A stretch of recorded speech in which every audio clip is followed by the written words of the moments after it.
Hello guys, Andrew here. Welcome back to Drew Tutorial. And in this video, I'm going to show you how to make a to-do list in Notion. That's super easy and super simple. So all you have to do is go ahead and create a new page by simply click and create new page here. As you can see on the left hand side, I had the new page already created there. So I'm going to use that new page or this new page that I've created here. So once you're here in a new page, on the bottom guys, just simply go to the templates. It is the best to start with templates if you're not even an expert with Notion, so you can get started very easily and quickly.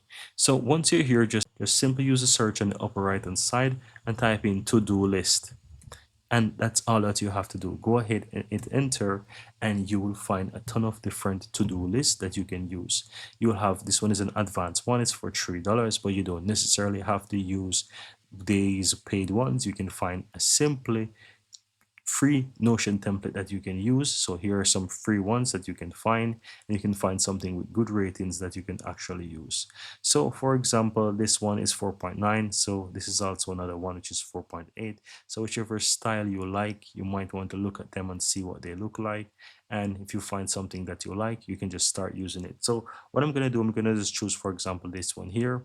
And you can see it's a task list or to-do list, whatever. You can preview them, and then you can simply click and add. Once you click and add, it's going to add right into Notion, and you'll be able to see it. So this one called task list, but you can always rename it and change it to whatever you want. From here, you can click and see template, or on the left hand side, you'll find it name, and you can simply click on that. And that's it. A very easy one, guys. So this is an easy to-do list that you can simply add within Notion. Everything is fully customizable, as I said. For example, you have the name, you can always go ahead and you can change everything that you want. You can easily customize everything that you need within Notion, guys. And that's it. Very easy and very simple.